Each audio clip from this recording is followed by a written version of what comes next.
Praise lord. అందరికి వందనాలు. బాగున్నారా? చాలా సంతోషం. ఏ విధంగా కలుసుకోవడానికి దేవుడు తన చక్కటి అవకాశం ఇచ్చాడని బట్టి దేవునికి మహిమ కలుగును గాక. ఈ రోజు నా పరిశుద్ధ లేఖనాల నుంచి దేవుని వాక్యాన్ని చూద్దాం. నిర్గమకాండము 17:8 తర్వాత అమలేకులు వచ్చి రెఫెదీములో ఇజ్రాయేలుతో యుద్ధము చేయగా. అమలేకులు వచ్చి రెఫెదీములో ఇజ్రాయేలుతో యుద్ధం చేయగా. ఈ యొక్క వాక్యాన్ని బట్టి కొద్దిసేపు మనం దేవుని మాట్లాడిందాం. మనము చాలా దినాల నుంచి విశ్వాస యాత్ర అనే వాక్యాన్ని వింటున్నాం. ఎలా మనం విశ్వాసంలో ముందుకు కొనసాగాలి, ఈ విశ్వాస యాత్రలో ఇబ్బందులు వచ్చినప్పుడు, కష్టాలు వచ్చినప్పుడు, పరిస్థితులు తారుమారైనప్పుడు ఎలా దాన్ని అధిగమించాలి అనే విషయాల్ని ఐగుప్తు నుంచి కానాను వరకు ఇజ్రాయేల్ చేసిన అరణ్య యాత్రను, 40 సంవత్సరాలు వారు చేసిన అరణ్య యాత్రను జ్ఞాపకం తెచ్చుకుంటూ వారు ఎలా ముందుకు కొనసాగారు, వారికి వచ్చిన కష్టాలు, ఇబ్బందుల పరిస్థితుల్లో అనే విషయాలను జ్ఞాపకం తెచ్చుకుంటూ వాటిని తలుచుకుంటూ అది మనకి ఏం పాఠాలు నేర్పుతున్నాయి అనేవి వరుసగా వింటున్నాం. వారు ఐగుప్తు నుంచి బయలుదేరి కానాను వరకు వారు చేరుకున్నప్పుడు ఎలా వారి ప్రయాణం కొనసాగింది, ఎక్కడెక్కడ వరుసగా వాళ్ళు ఎక్కడ ఆగుతూ వెళ్ళారు, ఎలాంటి పరిస్థితులు గుండా వెళ్ళారు, వరుస క్రమంలో మనం వింటున్నాం.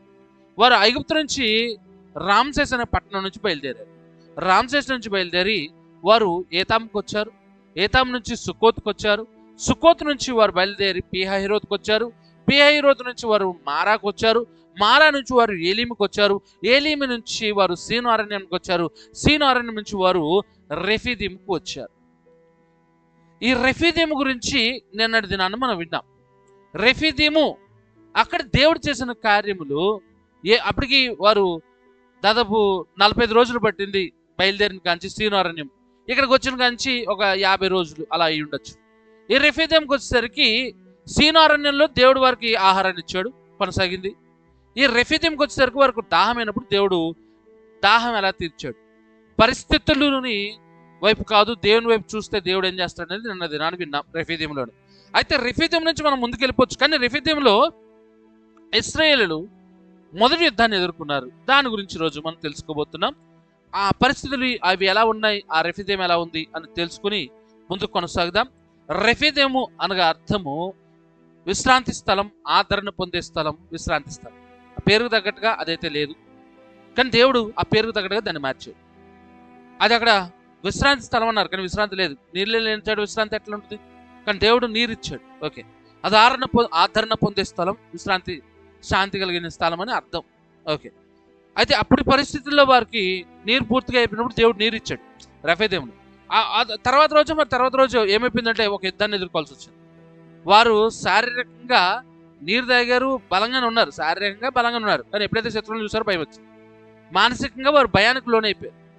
శత్రువుతో యుద్ధం, కటారులు లేవు, కత్తులు లేవు, కటారులు లేవు, ఖడ్గాలు లేవు, ఈటలు లేవు, ఎలా యుద్ధం చేస్తాం అనే భయం. ఆత్మీయంగా వారి స్థితి చూస్తే మళ్ళీ అయ్యో యుద్ధం ఎలా మేము చేస్తాం, దేవుడి మీద నమ్మకం లేదు. ఆకలేసి వాడికి దేవుడు అన్నం పెడుతున్నాడు, నీరు అడిగితే దేవుడు నీరు ఇస్తున్నాడు. వారికి మంచు పడకుండా మంచిగా దేవుడు దీపస్తంభాన్ని పెట్టాడంటే రూమ్ హీటర్ని పెట్టాడు. పగల ఎండ దెబ్బలు కలగకుండా మామూలుగా చెప్పాలంటే ఏసీ పెట్టినట్టుగా దేవుడు మేఘస్తంభాన్ని పెట్టాడు. వీళ్ళ కోసం ఎర్ర సముద్రం ఇన్ని అద్భుత కార్యాలు చేస్తే వచ్చే యుద్ధం కొరకు వాళ్ళు ఎంతో ఆత్మీయంగా వారి దేవుడి మీద నమ్మకం లేని వారిగానే ఉంటున్నట్లు మనకు కనబడుతుంది. అయితే ఈ రెఫీదీంలో ఈ రోజు మనం నేర్చుకోబోయేది ఏంటంటే, నిన్న దినాన్ని మనం చూసుకున్నాం. రెఫీదీంలో దేవుడు ఏం చేశాడు అంటే, పరిస్థితుల వైపు కాదు దేవుని వైపు చూస్తే దేవుడు కార్యాలు చేశాడు. అంటే నీరు లేదు ఆ ప్రాంతంలో, దేవుడు వారికి ఒక బండలోంచి తాగేంత నీరు ఇచ్చాడు. అయితే ఆయన తర్వాత వచ్చిన రాయబడుతుంది, ఆ బండ వారిని వెంబడించింది. ఆ నీరు అలాగా ఆకాశం నుంచి మన్నా ఎలా పడుతుందో ఆ బండ వారిని వెంబడించినట్లుగా బైబిల్ లేఖనాలు తెలియజేస్తూ ఉన్నాయి. అయితే ఈ రోజున ఆ ప్రాంతం ఎలా ఉంది అంటే, ఇది సేనాయి పరివాహక ప్రాంతాల్లో, ఎడారి ప్రాంతాల్లో ఒక ప్రాంతంగా ఎండిపోయిన ప్రదేశంగా గుర్తించారు. అందులో ఇప్పటికీ నీటి మూలాలు లేవు, చాలా తక్కువ. అయితే ఇది ఒక చరిత్రాత్మక స్థలంగా ఉంది. అంత పెద్ద హిస్టరీ ఏమి లేదు, కానీ దీంట్లో చూడడానికి అంత తక్కువగానే వెళ్తారు. కానీ ఈ ప్రాంతం అనేది ఉంది. అయితే ఇప్పుడు మనం చూస్తున్నాం, ఈ రెఫీదీము మనకి ఏం నేర్పబడుతుందంటే, ప్రార్థనతో విజయం సమకూరుతుంది. ప్రార్థనతోనే విజయం సమకూరుతుంది. నీకు విజయం కావాలంటే ప్రార్థన చేయాలి అనే రెఫీదీము మనకు పాఠం నేర్పబడుతుంది. మన విశ్వాస యాత్రలో ఈ రెఫీదీము అనే ప్రాంతం మనకు నేర్పోయేది ఏంటంటే, విశ్వాసం, ప్రార్థన, విశ్వాసరహితమైన ప్రార్థన లేకపోతే ప్రార్థన నీకు విజయాన్ని సమకూరుస్తుంది. ఇప్పుడు మనం చూడబోతున్నాం ప్రార్థన లేకుండా విజయం లేదు. డైరెక్ట్గా చెప్పాలంటే ప్రార్థన లేకుండా విజయం లేదు. ప్రార్థన ఉంటేనే విజయం సమకూరుతుంది. అయితే మొదటి విషయాన్ని మనం చూద్దాం. నిర్గమకాండం 17:9-10 వచనాలు. నిర్గమకాండం 17:9-10 వచనాలు. మోషే యెహోషువతో మన కొరకు మనుష్యులను ఏర్పరిచి వారిని తీసుకొని బయలు వెళ్ళి అమలేకులతో యుద్ధము చేయి. రేపు నేను దేవుని కర్రను చేత పట్టుకుని ఆ కొండ శిఖరం మీద నిలిచెదనను. యెహోషువ మోషే తనతో చెప్పినట్లు చేసి అమలేకులతో యుద్ధమాడెను. మోషే, అహరోను, హూరు అనువారు ఆ కొండ శిఖరమును ఎక్కిరి. ఇక్కడ గమనిస్తే యుద్ధం ఎప్పుడైనా సరే 2 స్థాయిలో జరగాలి. యుద్ధం 2 స్థాయిలో జరుగుతుంది. ఇక్కడ మనం చూసినట్లయితే ఒకటి యుద్ధం భూమి మీద జరుగుతుంది, రెండో యుద్ధం కొండ మీద జరుగుతుంది. ఇక్కడ యుద్ధం అంటే చూసాం, చదువుకుని వచ్చినాడు. ఒక యుద్ధం డైరెక్ట్గా శత్రువులతో పోరాటం అయితే, ఇంకో యుద్ధం దేవునితో ప్రార్థన. ఒకటి భూమి మీద జరిగితే ఒకటి కొండ మీద, అంటే దేవునికి సంబంధం, కొండ అంటే ప్రార్థనకు సంబంధం. ఒకటి ఈ లోకంలో మోషే ఆ రోజు యుద్ధంలో పాల్గొంటున్నప్పుడు భూమిపై యెహోషువ ఖడ్గంతో పోరాడుతుంటే కొండపై మోషే ప్రార్థనతో దేవుని అడుగుతున్నాడు. ఈ రోజున నువ్వు విజయం కావాలి అంటే నీ యుద్ధం 2 స్థాయిలో జరగాలి. ఒకటి ప్రార్థన, రెండోది పోరాటం. ఒకటి ప్రార్థన లేకుండా పోరాటం చేయలేవు. ప్రార్థన చేసి పోరాటం చేయకుండా కూర్చో. పోరాటము చేయాలి, ప్రార్థన చేయాలి. ఈరోజు నువ్వు ఎదుర్కొనే యుద్ధంలో, నీవు ఎదుర్కొనే సమస్యలలో నువ్వు విజయం సాధించాలంటే నీ యుద్ధం 2 రకాలుగా ఉండాలి. ఒకటి దేవునితో ప్రార్థనతో ఉండాలి, రెండోది నీ శత్రువు మీద. శత్రువు మీద అంటే నీ కనబడే మనుషుల మీద కాదు, నీ శత్రువుతో నువ్వు యుద్ధం చేసేవాడిగా పోరాటానికి సిద్ధపడాలి. నేను ప్రార్థన చేస్తానండి, కేవలం పోరాటం చేయనంటే పని అవ్వదు. ప్రార్థన చేయాలి, పోరాటం చేయాలి. మోషే కొండ మీద ప్రార్థన చేస్తున్నాడు కదా, మనం పడుకుందాం అనుకోలేదు. యుద్ధానికి వెళ్ళాలి, యుద్ధం చేయాలి. నీ యుద్ధం ఎప్పుడైనా సరే 2 దశల్లో జరుగుతుంది. ఇక్కడ చూస్తున్నట్లయితే ఒకటి కొండ మీద మోషే ప్రార్థన చేస్తున్నాడు, కింద మోషే యెహోషువ యుద్ధం చేస్తున్నాడు. ఈరోజు చాలామంది దైవజనులు, పెద్ద పెద్ద దైవజనుల విషయాల్లో వారు సాక్ష్యాలు చెప్తున్నప్పుడు విన్నాను. నేను వాక్యం చెప్తున్నంతసేపు మా పాస్టర్ గారు మోకాళ్ళ మీద ఉండి ప్రార్థన చేస్తారని చెప్తారు. చాలామంది మేము ఎక్కడైనా బయటికి వెళ్ళి స్టేజ్ మీద వాక్యం చెప్తున్నప్పుడు, నేను ఎప్పుడైతే ఈ వాడబడటానికి వెళ్తున్నప్పుడు మా భార్య ప్రార్థన చేస్తాను. ఆయన వాక్యం చేత పోరాడుతూ ఉంటే, మనుషుల హృదయాలని పగలగొడుతూ ఉంటే, ఆమె ఇంటికాడ పాస్టర్ గారు దేవునితో ప్రార్థనతో గడుపుతారు. చాలా మంది దైవజనులు చెప్పడం విన్నాను. అయితే ఈ రోజున వింటున్నాం, నువ్వు ఎదుర్కోబోయే యుద్ధంలో, నువ్వు ఎదుర్కొంటే యుద్ధంలో నీకున్న సమస్యల పరిష్కారం ప్రార్థన ఉండాలి, పోరాటం ఉండాలి. పోరాటమే చేస్తాను ప్రార్థన వద్దనుకుంటే విజయం రాదు. అలాగే ప్రార్థనే చేస్తాను పోరాటం వద్దనుకుంటే విజయం రాదు.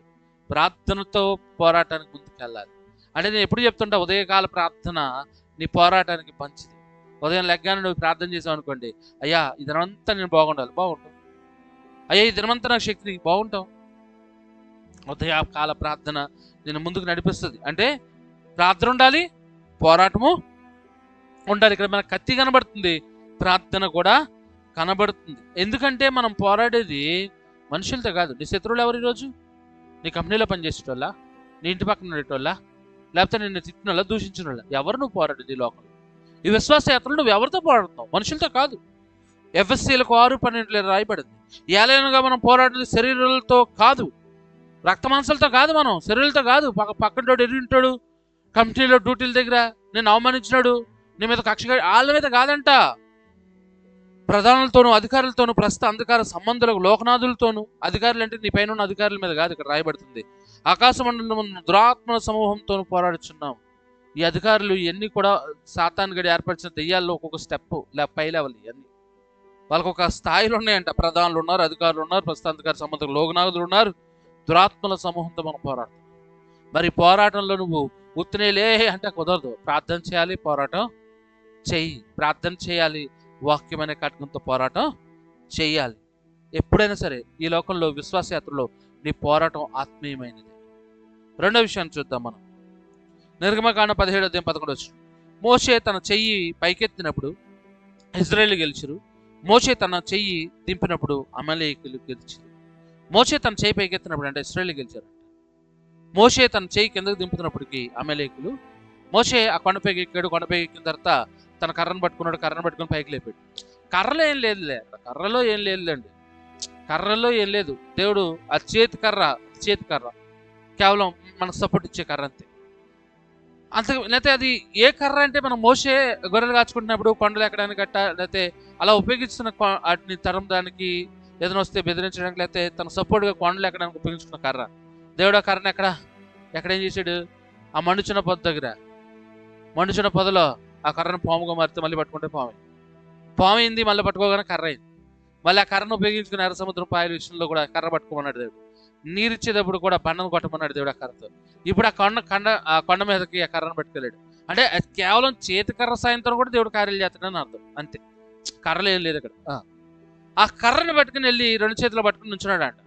ఎంతసేపు మామూలు 2 చేతులు పైకి ఎత్తే ఎంతసేపు ఉంటాడండి? ఒక 10 నిమిషాలు 20 నిమిషాలకి ఏమైతే చేతులు లాగేస్తుంటాయి. లాగేసినప్పుడు చేయి దింపినప్పుడు ఇలా ఇజ్రాయిల్ ఓడిపోతున్నారంటే అమెరికలు గెలుతున్నారు. నువ్వు కర్ర అట్టుకుని అట్టుకోపోయినా ఒక నిజం చెప్పాలి ఏంటంటే, నువ్వు కర్ర అట్టుకుని అట్టుకోపోయినా ఏంటి ఒక అద్భుతమైన విషయం ఏంటంటే, ఇజ్రాయిల్ ఎప్పటికీ ఓడిపోవాలి. ఎందుకంటే ఇజ్రాయిల్ ఏం చేశారు అక్కడ ఐగుప్తులో వీళ్ళ పని ఏంటి? కత్తులు సారబెట్టి చంపడమా, యుద్ధాలకు వెళ్ళడమా, ఇటుకలు తొక్కడం, మట్టి పని చేయడం, కోటలు కట్టడం, మేస్త్రి పని. వీడికి ఇప్పుడు కత్తిచ్చి బాబు యుద్ధం చేయమంటే చచ్చూరుకుంటాడు. చూడండి, వీళ్ళంట చెయ్యి పైకెత్తినప్పుడు యుద్ధంలోకి వెళ్తున్నారు. ఇది అద్భుతం. ఇది చెయ్యి పైకెత్తిన అంటే దేవుడి మీద ఆధారపడుతున్నప్పుడు బతుకుతున్నారు, యుద్ధంలో గెలుస్తున్నారు. వాళ్ళ దగ్గర కత్తుల్లో ఈటుల్లో ఏమీ లేవు, కానీ యుద్ధంలో గెలిచేస్తున్నారు. ఎలా? దేవుడి మీద ఆధారపడుతున్నాడు మోషే తన ప్రజల కొరకు చేతుల పైకెత్తాడు. మరి ప్రార్థన చేస్తున్నాడు, దేవుని చేతుల పైకెత్తి గెలుతున్నారు. అసలు అద్భుతం అండి. ఎందుకంటే ఇలా మట్టి పని వచ్చు, మట్టి తొక్కడం, ఇటుకలు చేయడం, ఇది పని ఇంతే. బరువులు మోయడం ఇంతే. వీళ్ళకి ఖడ్గాలు తట్టుకోవడం తెలియదు, కత్తి తట్టుకోవడం తెలియదు యుద్ధం. కానీ దేవుడు మోషే చెయ్యి పైకెత్తినప్పుడల్లా వాళ్ళకి విజయం ఇచ్చాడంట. ఆ బరువు దిగినప్పుడల్లా వీళ్ళ ప్రజలు పైకి వచ్చేసేవాళ్ళంట. అప్పుడు అహరోన్ రెఫెదేములో అమేలీకులు గెలుచుచున్నారు. మోషే చేతులు పైకెత్తి ఉన్నప్పుడు శత్రువులు గెలిచారు, శత్రువుల మీద గెలిచారు. మోషే చేతులు దిగితే శత్రువులు గెలుస్తున్నారు.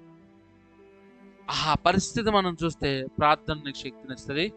ప్రార్థన చేయకుండా అలసిపోతే నష్టం కలుగుతుంది. నువ్వు ఎప్పుడు ప్రార్థన చేయవలసిన వారు మీద 2 చేతులు పైకెత్తడం అంటే దాని అర్థము, దేవుని మీద నేను ఆధారపడుతున్నాను, దేవా నువ్వే నా దిక్కు, దేవా నువ్వే నా దిక్కు, నువ్వే నన్ను నడిపించు అని అర్థం. ఎప్పుడైతే నువ్వు చేతులు దింపుతున్నావు, ప్రార్థన చేయట్లేదు, ఆ రోజంతా కూడా నాకు బాగోదు. ఎప్పుడైతే నేను ఎప్పుడూ చెప్తా, ఉదయం లెక్కన నువ్వు ప్రార్థనతో ప్రారంభించు. ఆ ఉదయంతో ప్రార్థన ప్రారంభిస్తేనే ఆ దినమంతా నీకు సంతోషంగా ఉంటుంది, మంచిగా మూవ్ అవుతావు. ప్రార్థన లేకుండా కొంతమందికి ఈ రోజున అలసిపోతున్నారు. మోషే చేతులు భారమై దింపేయాడు, కానీ మరలా లేపు నుంచో పెడుతున్నాడు, ప్రార్థన చేస్తున్నాడు. ప్రార్థన చేసినప్పుడు నీ జీవితంలో విజయం. అలసిపోయాను అంటారు చాలా మంది. దేవుని చర్చికి రావడానికి, దేవుని మందిరానికి రావడానికి, ఈ లోకంలో దేవుని విషయాలు వచ్చేసరికి అలసిపోయాం, ఈ వారం చర్చకొద్దు, అలసిపోయాం, ఈరోజు ప్రార్థన వద్దు, అలసిపోయాం, ఈరోజు వద్దు, విజయాన్ని కోల్పోతున్నాం, అపజయాలు తెచ్చుకుంటున్నాం నీ జీవితంలో. దేవుడు కూడా ఒకసారి నేను అలా వదిలిపెడితే బతుకుతావా? బతకలేంగా. దేవుని విషయంలో నిర్లక్ష్యం వద్దండి. ఆ ప్రజలు అదే చేస్తున్నారు. అంటే మోషే అలసిపోతున్నాడు పాపం. అలసిపోయినప్పుడల్లా కింద దింపినప్పుడల్లా ఓడిపోతుంది. ఈ విషయం మనకు ఆత్మీయ పాఠాన్ని నేర్పుతుంది. ఈరోజు నీ చేతులు ఇప్పుడు ఆకాశం దేవుని వైపు ఉండాలి. ప్రతి దినము దేవుని వైపు నీ చేతులు చాపి ప్రార్థన చేయాలి. అయ్యా నా చేతులు ఏం లేదు, నువ్వే, నేను కాదు నాయన, నువ్వే నా దిక్కని ప్రార్థన చేయాలి. ఎప్పుడైతే నువ్వు ప్రార్థన చేస్తావు దేవుడు నీ కార్యాలు చేస్తాడు, నీ అద్భుతాలు దేవుడు జరిగిస్తాడు. లేదు నేను దేవుని వైపు చూడను, ఈరోజు నేను అలసిపోయాను, లేదు నేను చాలా మందికి నిద్రపోయేటప్పుడు ప్రార్థన చేసుకోరు, అలసిపోయాను, పడుకుని పోతాం. అప్పుడుదా ఫోన్ నొక్కడానికి నీకు అలసిపోవటం లేదు, అంటే పడుకునే ముందు దాకా టీవీ చూడడానికి అలసిపోవటం లేదు, పడుకునే ముందు ప్రార్థన చేయడానికి మాత్రం అలసిపోయామండి. ఈరోజు అలసిపోయావా? అలసిపోతే ప్రార్థన చేయవా? ముందు నీ అలసట తొలగించేది ప్రార్థనే. నీ చేతులు ఆకాశం వైపు ఉంటేనే, దేవుని వైపు ఉంటేనే నీ జీవితంలో విజయం సమకూర్చబడుతుంది. ఎందుకంటే యుద్ధము మనం ఎప్పుడు పోరాడినా యుద్ధం మంది కాదు, ప్రార్థన తగ్గితే శక్తి తగ్గుతుంది. దట్ చెప్పాలంటే సరే.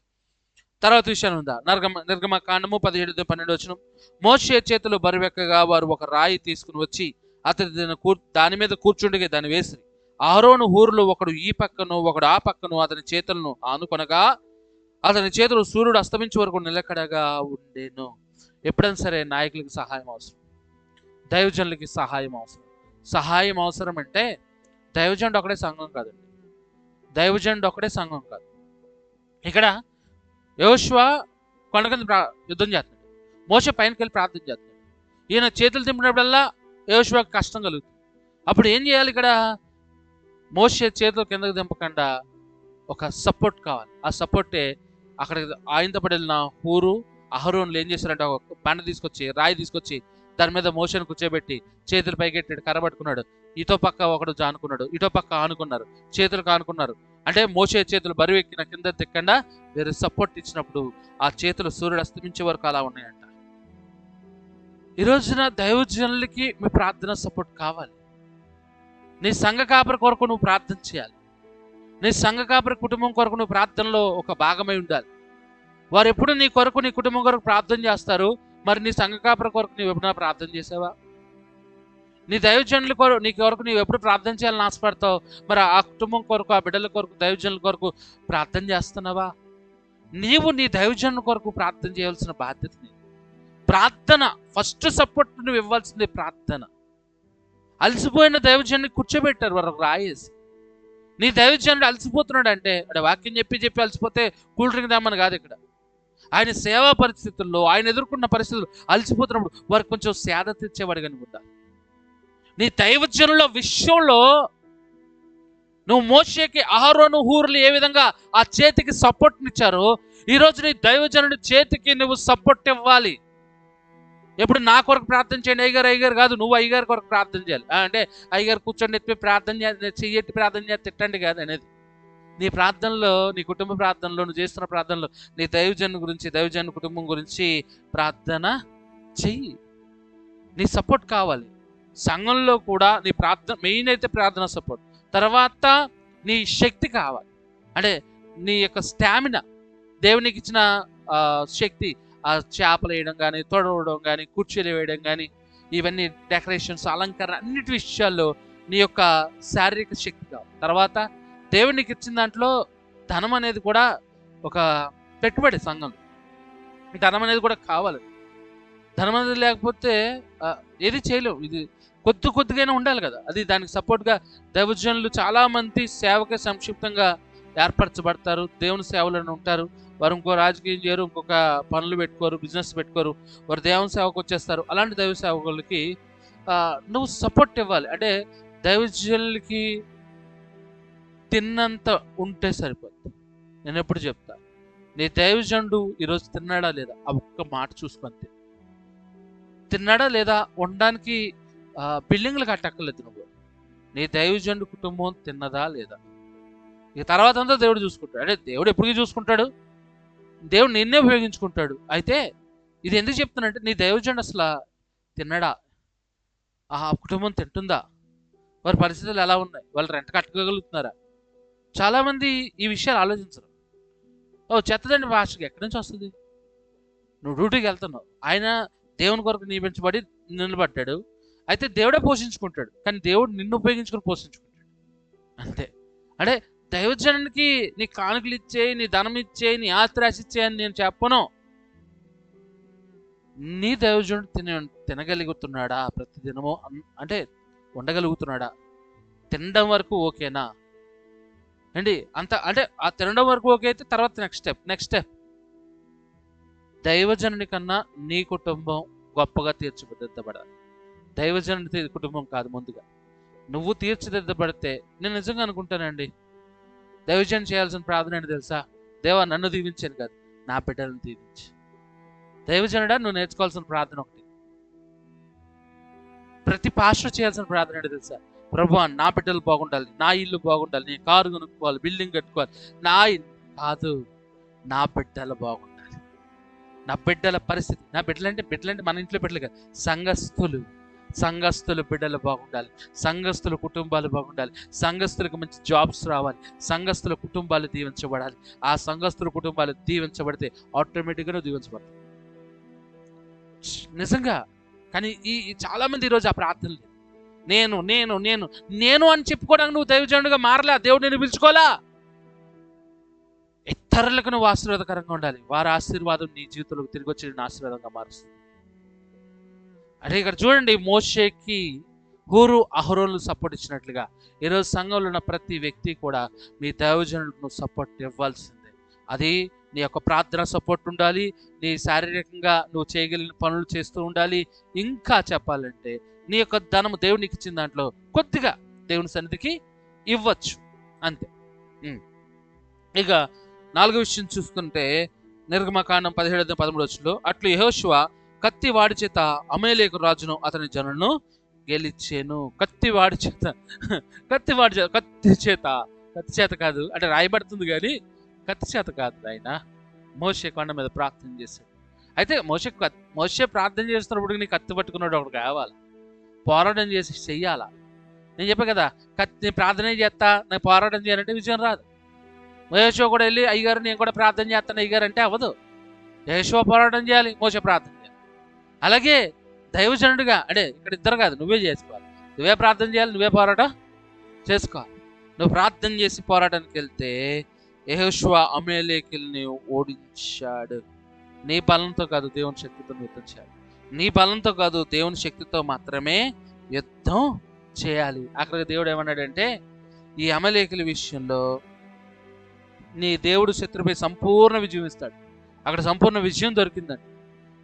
వీళ్ళకి యుద్ధం రాదు, కత్తులు లేవు, ఈటలు లేవు, ఏమీ లేవు. కానీ వీళ్ళు యుద్ధానికి వెళ్ళి గెలిచేశారు. ఎలా? దేవుడు వీరికి తోడుకున్నాడు. వీళ్ళు సైన్యం అండి, వీళ్ళు ఒత్తి ఇటుకలు చేసుకునేటోళ్ళు. సంపూర్ణ విజయం కలిగిందండి.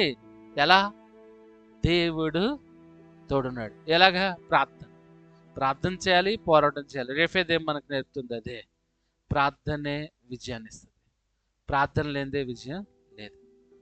నువ్వు ప్రార్థన చేయగలిగితే నీ జీవితంలో కావాల్సిన ప్రతి విజయం నీకు సమకూరుతుంది. రేపు ఇంకొక విషయాన్ని విందాం.